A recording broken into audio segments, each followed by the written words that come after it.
how you feeling, how you living, what's good? It's your girl Francine. Today is Friday, which means it is another edition of Girl, I'm finna take your black card, a segment in which I review movies, TV shows, or music in black culture in which I have not seen as a black woman in the 29th year of their life. I don't know why I keep mentioning my age, but I feel like that's like part of the reason why this is kind of sad. And today we were watching a movie that has also been requested by one of my subscribers. I do take suggestions because even though there are some movies that I want to watch, so I think I'm gonna start doing that maybe next month, I do like to give y'all what y'all want because y'all subscribe to me and I want to make y'all happy because, you know, y'all watching me gets me closer and closer to making some money. So one of my subscribers suggested the movie Dead Presidents. Now, this movie I have heard of before, unlike the one from last week, and I've been meaning to watch this movie, but I guess never took the time to do it because it is free on Hulu. And I was like, oh wow, I didn't even know this was on here. So it was a little nice thing because a lot of times I end up having to pay to watch these movies. And even though it's only $3, it's like, I gotta spend $3? Okay. Because I'm cheap. Anyway, that's not the point of this movie. That's not the point of this video. Yeah, so I reviewed Dead Presidents. And like I said, I've already heard of this movie, but I wanted to see what it was about. It is apparently made by the same people who made Menace II Society, which I thought was very interesting because I did like that movie. If you have not seen my review of that movie, I'll link it up either here or here. I don't know what side it's on. So one of these sides where the little eye comes up. I'll link it, and I liked that movie. I had my own little gripes with it, but I did like that movie, and I wanted to see, because this is a later movie that they made, how they kind of evolved as directors. And to be quite honest, I kind of like this movie better. I know somebody's gonna be mad at me because when I said I like Boys in the Hood better than I like Menace II Society, I got a lot of dislikes for that. So I know, don't shoot the messenger. This is just my opinion. But getting off of my opinion, let's get to the movie. So we start off, we see these guys with white paint on their face, and they are kind of looking like they're hiding from something, and that's the beginning of the movie, and then we get to the credits, right? And so that comes up at the end of this movie, which is another flashback, flash forward, and I'm starting to get used to this. I am. So we cut to 1968 North Bronx. All right, BX. We see Chris Tucker, who's apparently in this movie, and I was like, is this a comedy? Because I've never seen Chris Tucker in anything but a comedy. But my guy can actually do some serious acting, and I was surprised. Because like I said, I've never seen it. I've seen Rush Hour, I've seen Friday, but I've never seen him like act, okay? We also have Larenz Tate, who was in Menace II Society, so they brought him right back over. It was like, we liked you in that, so we're gonna pitch you in something else. And we also see this guy who was there, who I thought was white, but his name is Jose, so I'm gonna assume he's Hispanic. And they're in this truck, and they're driving off, and they apparently are milkmen. That's their job, and they are dropping off milk to people's houses. In the car, they are talking about how they're going to graduate that year from high school and kind of their plans. Chris Tucker wants to go to college. Talking about how Jose was going to end up in the military because, you know, he's an ample candidate for them to pick up. And Larenz Tate kind of seems like he didn't want to put much 2 cents into it. He's like, you know, I think I want to go to the army, you know, and they're talking about what a lot of people said during this time, you know, you want to fight the white man's war. But, you know, he's like, you know, this is what I want to do. So they drop off the milk to this one house, and he's talking to the girl who answered the door. You know, she's, you know, I guess he's kind of flirting with her or whatever, but she seems like she's younger than him by their conversation. She's talking about how she's studying. And then he talks to this girl in the window who we finds out, I guess is his girlfriend. They didn't really establish that there, but based on the progression of this movie, I'm going to assume that they was doing something, okay?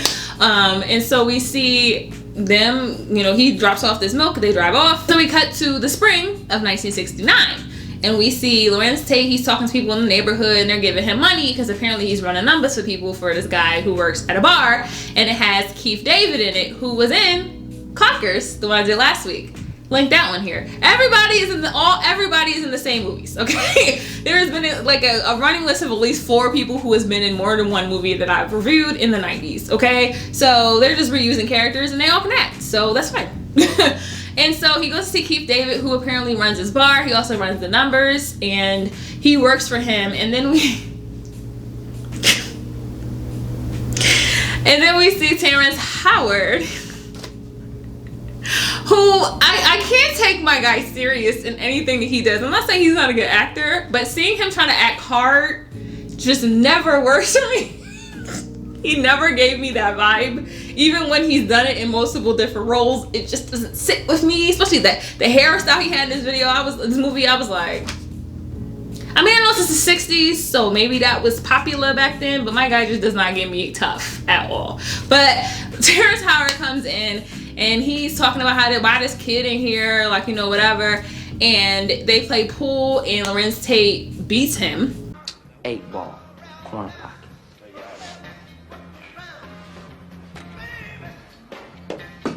Oh.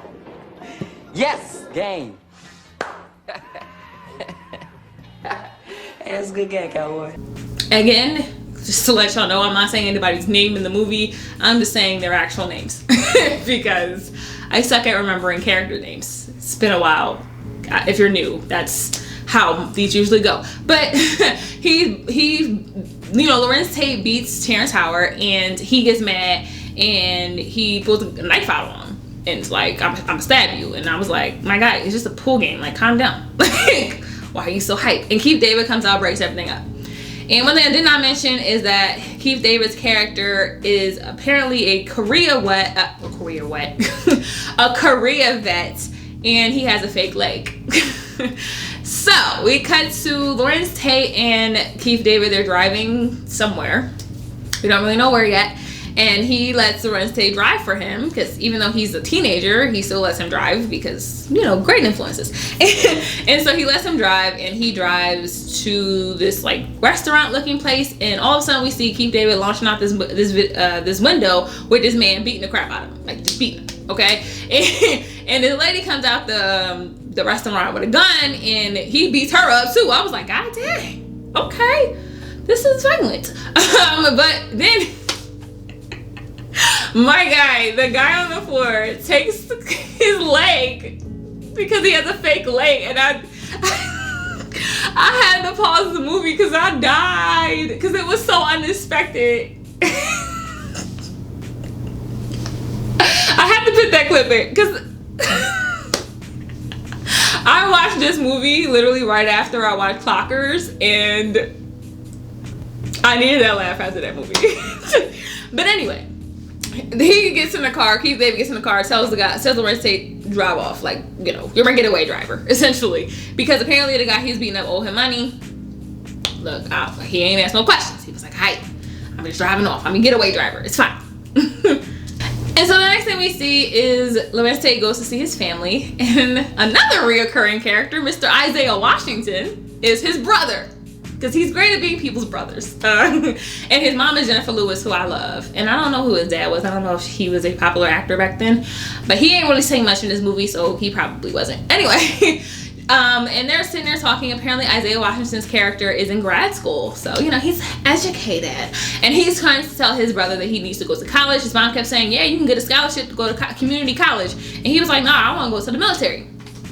And his mom was like, I didn't really think you were stupid. No, I think his brother said, I didn't really think you're stupid, but you're acting like it. Because they don't want him to go to war. But apparently his dad was in the military. So I'm like, why are they making it seem like this is such a horrible thing when his dad did this when he was in the military? But that's fine.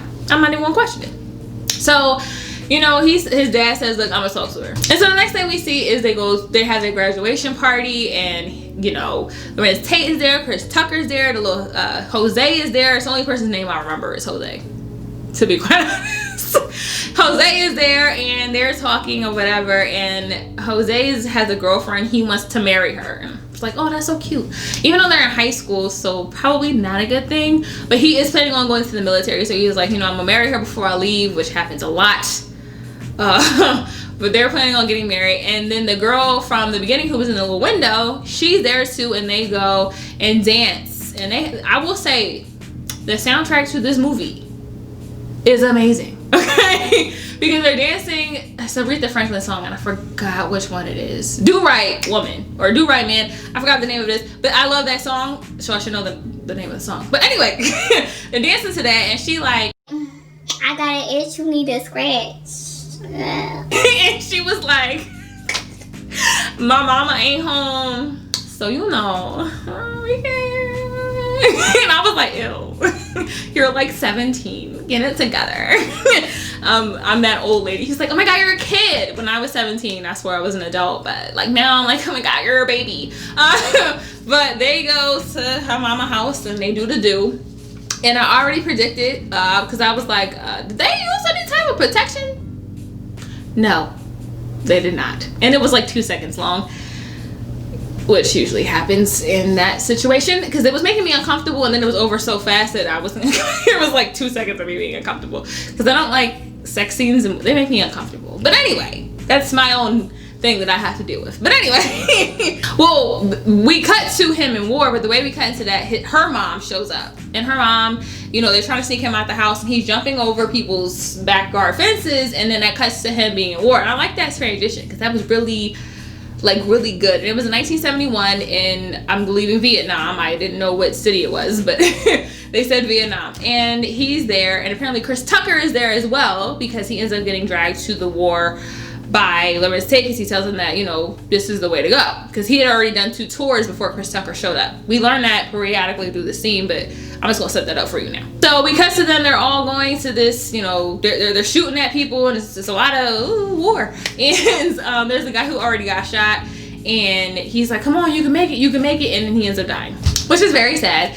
And they, you know, the white guy, he calls, like, and lets them know that where they got some other location, and so they get bombs that come down and, you know, gets everybody on the other side, and they go, and this guy, and I forgot his name, but all I can remember is he looked like Dave Chappelle to me. I'll put a picture of him right here. I think it was like okay, I looked his name up. His name is Cleon, because I feel like if I would have called him that throughout this whole video, y'all would be like, sis, learn that man's name. His name is Cleon. He is crazy, to say the absolute least. They go, they check these the people that died, they check their papers to see if they have anything on them that's, you know, information, and he cuts this man's head off and uses it as a souvenir.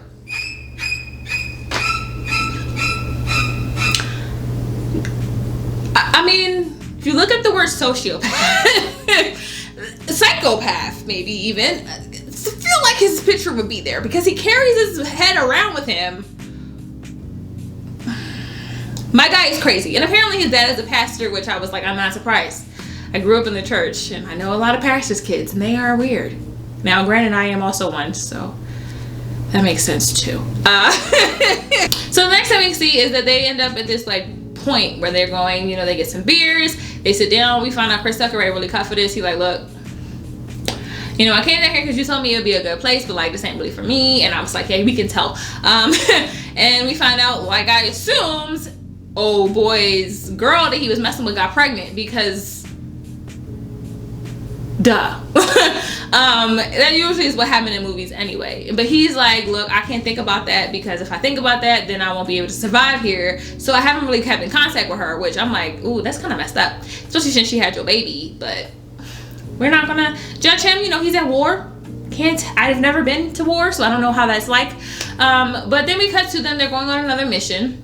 And then when they're on this mission, you know, they're getting orders to try to see exactly what they're supposed to do.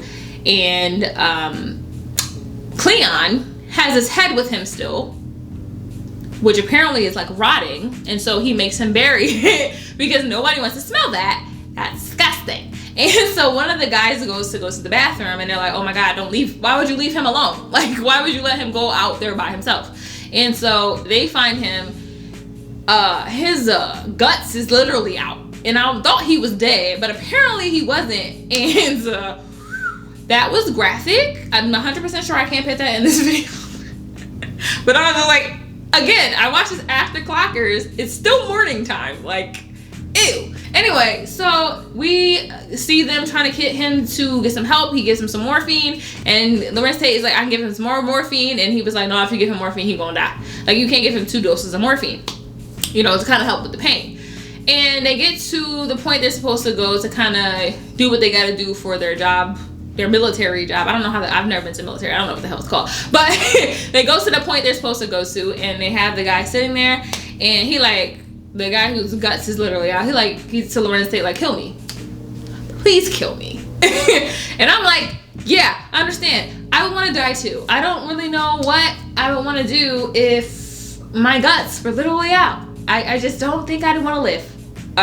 And so Larenz Tate does end up killing him because it's like a mercy kill. Like, I get it, but you know, they're out there and they're trying to see if where the people are, so they send one of the guys out to see, oh, where's everybody at? And he gets blown up by a mine, and then they all start shooting, blah blah blah blah. And Chris Tucker is like shaking up, he's scared, he doesn't know what to do, and you know, he doesn't do anything, like he just freezes. And so 6 months later, Chris Tucker, he's out. He ain't really there no more. Like he left, and you know, they show the pictures they took of that. Then we cut to 1973, which is 4 years later, and we see Larenz Tate, he's coming back to Bronx, right? And he sees Chris Tucker sitting out in front of this store, and he's like, "What's up, soldier?" And Chris Tucker doesn't move. And then Terrence Howard comes out and he says something. I don't really pay attention to him, but you can see Chris Tucker, when he sees him, he starts shaking. And I'm like, oh no, he on that stuff. He on that stuff. I could tell, but they tried to keep that on a hush for a good point in this movie. Spoiler alert, he is. And so Chris Tucker kind of pops out of it, and they start walking and talking. He's telling them, you know, what's going on in the neighborhood. And he says that he has 50% medical. And I was like, how the heck he get 50% medical out of the military? And he ain't even stay that long. And then I realized he probably has PTSD. And then I'm sad, because that's sad. And he was talking about how when he came back, he was not the same. And that's probably why he ended up on drugs, to be quite honest. And it just made me a little depressed, and I didn't really want to think about that. So they moved to the next scene, in which Larenz Tate goes to see his family. And he just eating. He eating like he ain't never ate before, because he was just in the military. And his mom asked him, yo, you using them drugs? Because they saying all these people coming back from Vietnam, and they on them drugs. And he's like, no, I ain't drugs. I'm just, you know, I seen some things. Like, that's just about it. And then he goes to the bar to see KD, and he sees Jose. And what I did not mention is that Jose did go to the military, but apparently his hand got blown off, which, yikes. And so he gets honorably discharged, and he goes back home. Apparently he got all these kids with his wife that he did marry before he left. And you know, he sees him. He also sees KD. KD tells him, yo, I ain't really in the numbers game no more.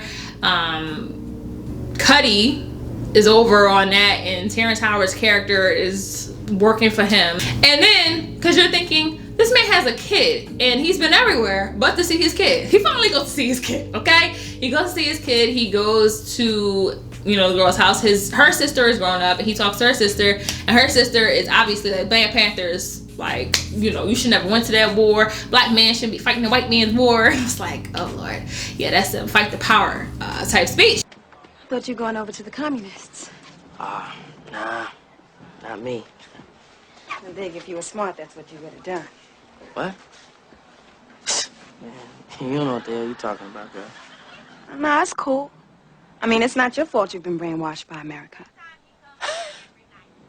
I mean, at least you made it back alive, right? You know, hello, how you doing? That would have been real nice before you got off into all this political shit. Welcome home. And welcome to the revolution. So, you know, ain't nothing wrong with that. I understand. She was like, you know, welcome to the revolution, all that other stuff. And then his baby mamas, shows up with the baby. They had a little moment, and so they drive to her house, his baby mama's house. And my guy Clifton Powell, who is always a bad person in every movie he's ever been in. He was also in Menace II Society and was a bad person in that movie. He's been in countless other movies where he's an a-hole in every single movie he's in. I don't know if he's typecast or if that's just how he really is, because why is that always what your character does? But he drives up alongside of her car, baby mama's car, and it's like, hey, here's some money. You know, I just want to take care of you and the kids. And obviously he's not saying like that, but you know what I mean? He's like, I want to take care of you and the kids, and you know, how you been. You know, it's been a while since I've been around here. And I'm like, she messing with him. Yeah, she not the word I use, but you know the word I'm used. She did some stuff with him. It's very obvious, okay? And I'm like, this is hella disrespectful, because your baby daddy's sitting right here, and you just sitting here, oh, hey, Cuddy, what's good? I'm like, I don't like her. And I continue to not like her throughout this movie, because she's just so disrespectful. But I digress. you know, they get into the house. And he like, hey, yo, you used to mess with him. Like, it's very obvious. I think everyone can tell from the kind of situation they had in that car. And she was like, what you want me to say? Yeah, I messed with him. And I was like, that was not a surprise, sis. We already knew. And she was like, you know, he was there for me when you was out in the military and you ain't write us back and you ain't care about us. And I was like, okay, wow, there's a lot of animosity here. I feel like y'all probably shouldn't be together. And they stayed together and they're still together, but we're going to hurt ourselves, because that's the next thing we see is a scene at the bar. Terrence Howard is there and he's again playing Larenz Tate at pool, and he loses again. And he like, hey, yo, you know, Cuddy, my boss, he was messing with your girl while you was away. And he the only person holding it down and yada yada. And then he gets beat up, because deservingly. And then, you know, Larenz Tate's character is his girlfriend is pregnant again, which again, I don't understand why he stayed with her, because she was just being real mean to him. But you know, it's okay. Maybe they worked it out. Communication, right? And one thing that I did not mention is that he ended up getting a job working for a meat packing place, or like a meat, like a butcher. And because, you know, he couldn't find a job coming out of Korea. Korea. I keep saying Korea, it's Vietnam. Coming out of Vietnam. And so he works at this meat butcher. And so apparently it's not enough money. She's sitting there complaining, oh, you know, all you do is drink and you won't make enough money. You need to get a better job. And you always acting like, and I was just like, sis, he was in a war for 4 years. Like, and he apparently only been there for like 5 months. And she's pregnant again. And I'm like, timing, interesting. And she keeps talking about how he don't want to have sex with her because he's consistently having these flashbacks and nightmares. And I'm like, is that his baby? We never answered this question, but I'm like, I don't think that's his baby. I do not think that's his baby. But that's just me speculating, okay? And so they're arguing back and forth with each other, and he leaves out, and he's in the car with Jose and Kate, and Keith David's character, which I don't remember what his name is. But he's in the car with them, and they're talking about how they're planning on robbing an armored car. And I was like, this seems like a bad idea, because one thing I do know about armored cars is that they always have like 4, 5, 6 like people in them, because they're supposed to be guarded, because there's a lot of money in them. But that was like a scene where they were talking about the plan they had. He was like, you know, can you do this to Larenz Tate? And he was like, you know, I did this all through, like, you know, I feel like I can do this. And that's kind of a foreshadowing until the end of this movie. And so we cut to Larenz Tate's at his job, and his boss tells him, hey, yo, I'm closing the shop. Like, we're not getting enough business, and I'm closing the shop. And, you know, he's like, damn, like, this is the only job I have. So the guy gives him a bunch of meat, gives him a bunch of stuff to take home with him, so his kids. And he goes home. And then he runs into Clifton Powell's character, who was coming from his house, giving his girlfriend money. Now, look, I get it. You're struggling, you're broke, you ain't got no money. One thing I ain't finna do, if I got a boyfriend, baby daddy, whatever, who is at home, yes, he may not have enough money to support us, and she's like, you know, I'm pregnant and I don't have the ability to keep this job that I have. I get that, but one thing I'm not finna do, I'm not finna do, is take money from a dude I used to mess with, because that is the most disrespectful thing you can do. But that's what she did. So Clifton Powell's character's coming out of his house. He was like, you know, I gave your girl some money, you know, because I'm taking care of him because you can't.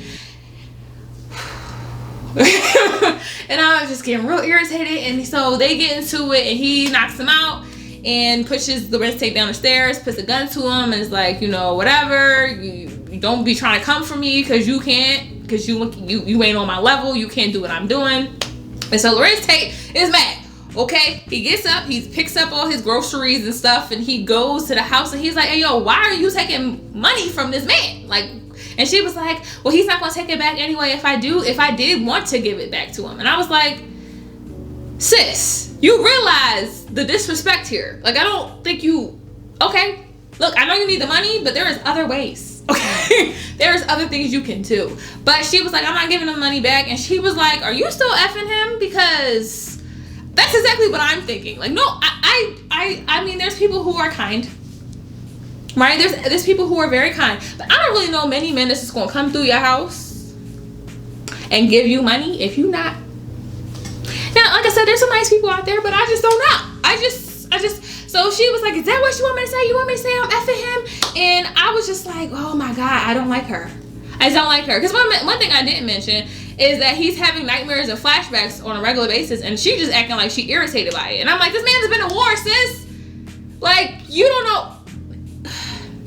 Of course, now we are more well aware of PTSD and mental health issues now, because this is also based in the 60s, so I get it. But it's kind of insensitive that you're just sitting here like, oh my God, you're inconveniencing me. Like, sis, my guy is going through it, and you're not in any way, shape, or form being supportive at all. But okay. And so we do see them have like a little tussle back and forth. He chokes her up, and I was like, ooh, okay, that's too much. You're doing too much. And he walks out. I don't support hitting women, so that part was a little too much, but I do get the anger because sis was being real disrespectful. But he goes out, he gets his flyer for the Nat Turner Brigade or something, which essentially is a Black Panther party. Maybe they can't say that in the movie, but essentially what it was. And they, you know, he goes to this meeting and he sees his baby mama's sister. I think her name is Delilah. I remember her name. And he sees her and he's telling her about this armored car that they're about to rob. And she apparently is down, because we cut to them at this table in Keith David's little bar. And so they're talking about how they're gonna rob this armored car. She's there and they're like, Chris Tucker don't seem like he real reliable, because spoiler, like I said in the beginning, he is on drugs. We were very much aware that he is on drugs, and they're trying to kind of whisper like, maybe we shouldn't have him out there by himself, because he was playing lookout by himself. And so they were like, we need another person. And Larenz Tate was like, I know somebody. He goes to crazy behind Cleon. So he goes to see Cleon, and apparently Cleon is a pastor himself. Okay? And he's like, no, I'm not about that life no more. And I'm like, my God, you cut someone's head off and use it as a trophy. I don't really think you can sit here and act like you holier than thou. Like, I know you can, you know, make up and you can ask God for forgiveness, but like, I don't know. But yeah, so Cleon he asked him to come to kind of be the lookout for him. He's like, look, you ain't gotta really do nothing, you just gonna get that cut of the money. He was like, all right, fine. So we cut to robbery day. And like I said, it's a flashback from the beginning. The guys in the white faces, that is them hiding out from the robbery. So the way the robbery is supposed to go, Jose and Larenz Tate's character were going to be below where the truck is at. Delilah was going to be across in a dumpster.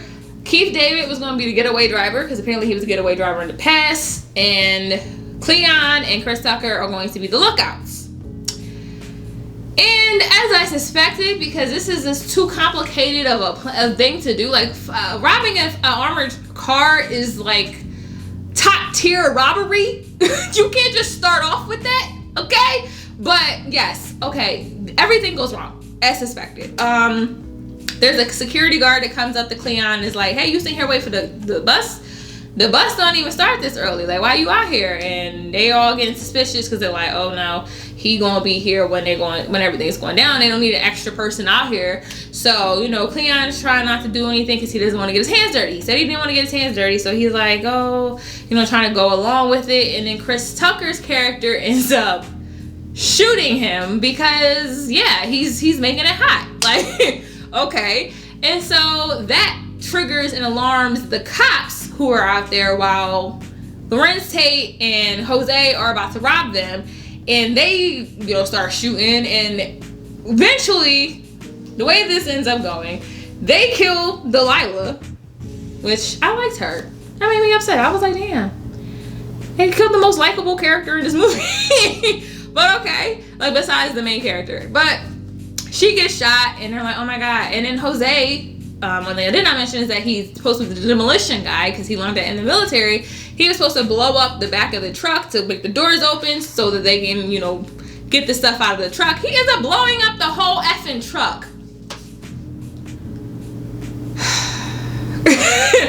And so now, you know, they already got the police coming for them because they made it hot. And so the police comes, chases down Jose. Jose gets killed by the police.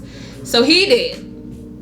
Then we cut to, like, what I did, like, it's just so much going on. Like, I can't even really explain exactly what happens because it's just so much going on that, like, Keith David has to cut off the armored car so it doesn't escape, and that's when the car explodes. Like, I really wish I could explain this better, but it was just so chaotic. My brain was like, oh my god, what's going on? and I watched it again even, and still I was like, oh my god.